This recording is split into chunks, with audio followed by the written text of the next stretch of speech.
Imagine floating in space while the sun shines brighter than anything you have ever seen, yet the entire universe around you looks completely black. No blue sky, no glowing light, just a deep and endless darkness.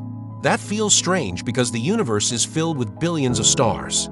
With so much light out there, shouldn't space be bright everywhere? The answer actually begins here on Earth.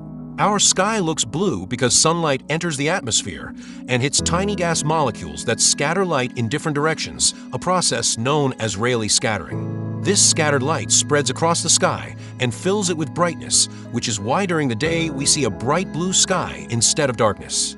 But once you leave Earth and enter space, that effect completely disappears. Space has almost no atmosphere and very few particles floating around. Without gas molecules or dust to scatter sunlight, light simply travels in straight lines through the vacuum. This means light is only visible when it comes directly from a star or reflects off something like a planet, moon, or spacecraft. If light is not traveling directly into your eyes, the surrounding space remains dark. So even though the sun is shining with incredible brightness, the emptiness around it does not glow the way the sky does on Earth. Another fascinating reason has to do with the way our eyes behave in bright environments. When astronauts look at extremely bright objects like the sun, Earth, or even the shiny surface of a spacecraft, their eyes automatically adjust to handle that brightness, just like a camera adjusting its exposure. When our eyes adapt to something very bright, everything else in the background appears darker.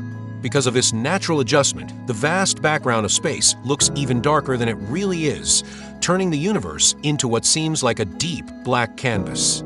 There is also an incredible cosmic reason behind this darkness. Scientists once asked a puzzling question. If the universe contains billions and billions of stars, why isn't the night sky completely bright? This mystery is called Olbers Paradox. The answer lies in the age and size of the universe itself. The universe is about 13.8 billion years old, and many stars are so far away that their light has not had enough time to reach us yet. Because we can only see the light that has already traveled to Earth, a huge portion of the universe still remains hidden in darkness, and that is why space, despite being filled with stars, appears beautifully black.